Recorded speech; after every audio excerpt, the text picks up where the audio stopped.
You probably saw lots of problems like this in your pre-calculus or college algebra class. Here we're asked to graph a particular polynomial function, x cubed minus 3x. Since you didn't know about calculus, the best you could do was to factor this. I can see you can pull out an x, and then you have x squared minus 3.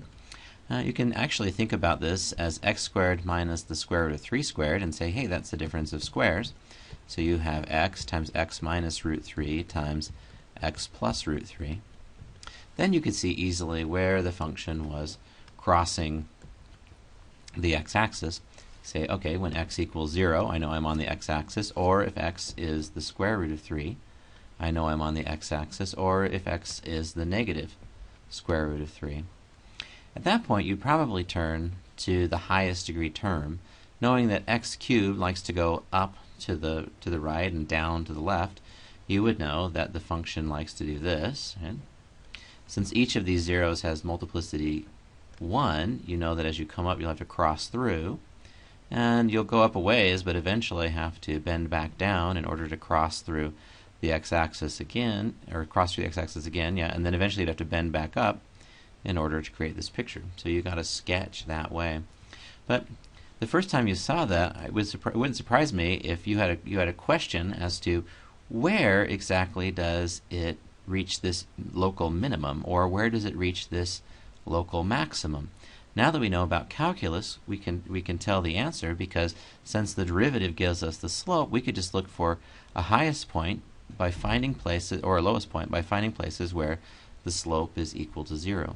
So knowing calculus, we can now answer that question you had back in pre-calculus. If we take the derivative, we get 3x squared minus 3. If we factor out the common 3, we have x squared minus 1. That's a difference of squares, since 1 squared is 1, and we get x minus 1 times x plus 1. Now we can see that that's supposed to be the derivative, that the derivative is 0 when x equals 1. That means that the slope must be 0 there, and when x equals negative 1.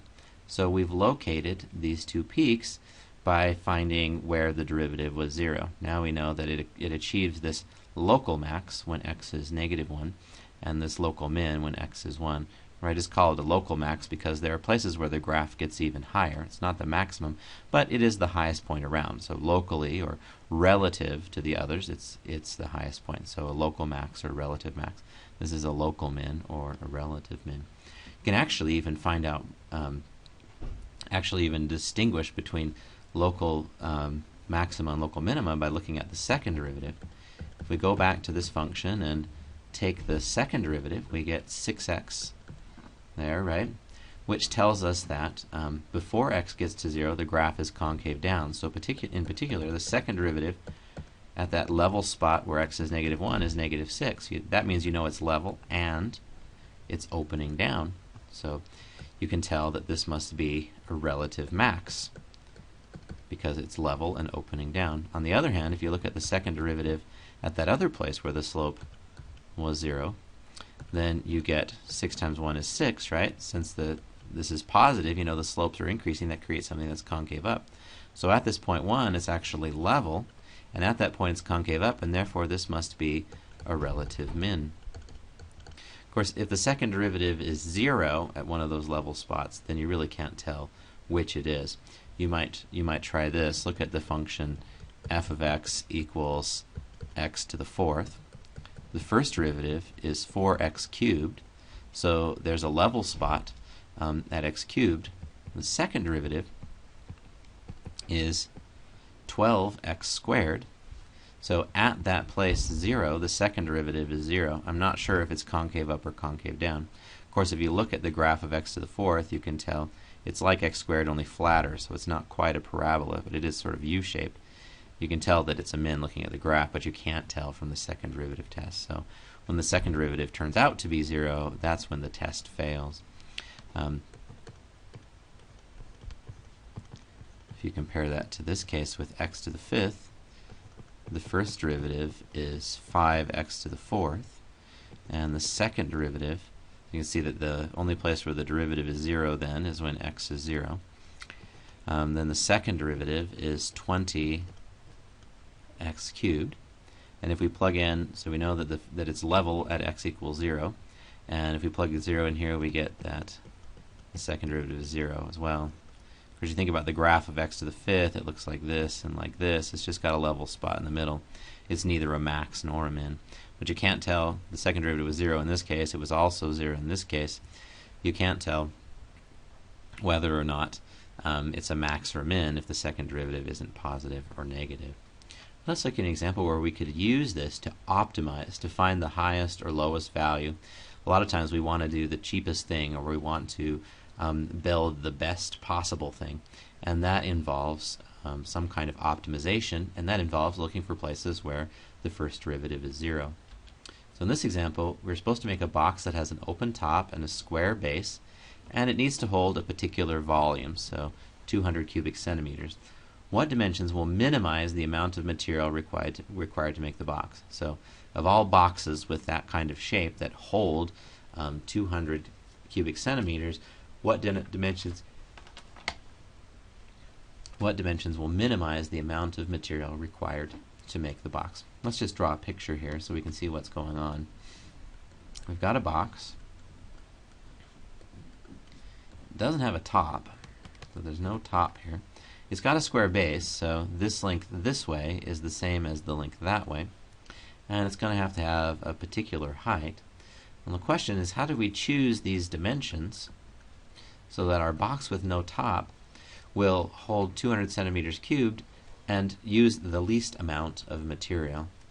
Now, if we look at this holding 200 centimeters cubed, that's about the volume, right? And the volume of this box would be x times h, or x squared h.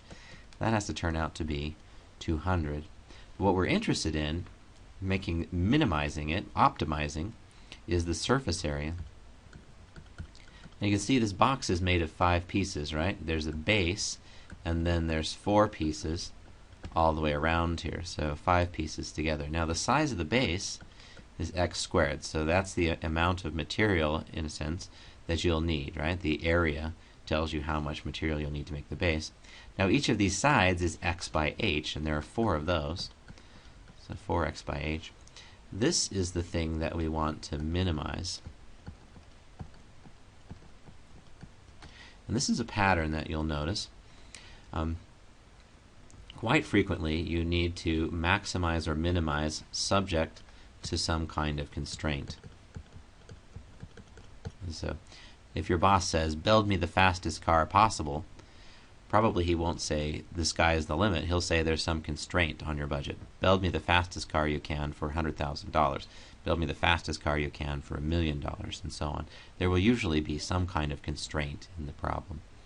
Okay, so when the thing that you want to optimize, the one you want to make as big as possible or as small as possible depending on the context, when that thing depends on more than one variable, for now we'll have to do something to get it in terms of just a single variable. Usually that involves turning to the constraint. So right now our surface area is a function of x and h. I want to get it to be a function of h alone, but the constraint can help me. The constraint says that h has to be 200 over x squared, just solving the constraint for h. Now I can plug that in here, and I'll have the surface area as a function of x alone. I'll have x squared plus 4x, and h is 200 over x squared, sorry. So if I simplify, I have the surface area as a function of x as x squared. Let's see, 2 times 400 would be 800, and this x cancels one of those, so we have 800 over x. If you think about this function, here's that dimension x that we choose. As x gets larger and larger, 800 divided by larger and larger numbers, if they're really large, that will disappear. Eventually this goes to 0. And then what you're left with is just something that looks kind of like a parabola. So over on the far end we know it looks something like this. On the other hand, as x comes back down to 0, so you have a small value for x, a small number will go into 800 many, many times, so this is very large, whereas a small number squared is even smaller. So over here, the graph is climbing up. I'm not exactly sure what happens in here. This would depend on whether the graph is always decreasing to a point, or maybe there's a bunch of ripples, I don't know. But something like that. There's a chance to have a minimum somewhere in here. And we could find it by searching for a place where the slope is 0. So what we do is we look at the slope. That's the derivative. We take the derivative with respect to x. We've got x squared plus 800 times x to the negative 1. I'll write it that way so we can use the power rule. We get 2x, and that's the derivative of this first piece, and then we get minus 800 x to the negative 2. X to the negative 2, of course, means 1 over x squared, so there's your derivative. Looking for places where the derivative is equal to 0, we set that derivative equal to 0, and we get 2x equals 800 over x squared, or if we multiply by x squared, 2x cubed equals 800, so x cubed equals 400. So x, that would be the cube, x would be the cube root of 400. So there's only one place where the derivative is 0. So there is this location. Now, is that what we expect? Is it a min? Well, we could always check by taking the second derivative. If we take the second derivative, the derivative of 2x is 2. The derivative of minus 800x to the negative 2 is plus 1600x to the negative 3.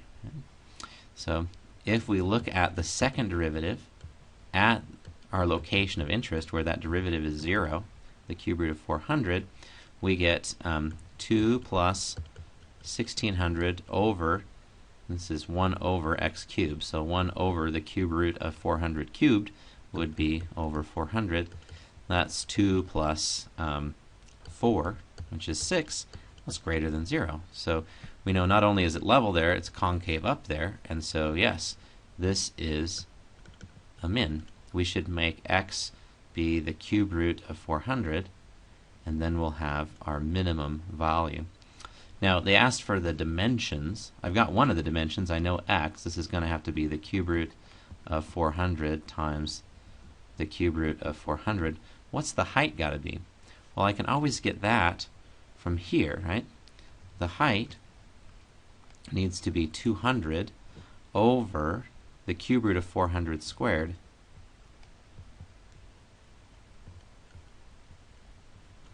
Okay, so I just need to simplify that. Best thing I could do probably is to multiply top and bottom by the cube root of 400. My reason for doing that is now I'll have the cube root of 400 times itself 3 times. That'll just be a plain 400. So we'll have 200 times the cube root of 400 all over 400. Of course, 200 will go into 400 twice, so we have the height is 1/2 the cube root of 400. Okay, so we can see that the height should be half of the base in this case in order to build a box that holds this particular fixed volume with the least possible amount of material. We did it by finding the flat spot and then figuring out whether that was a max or min by looking at the second derivative.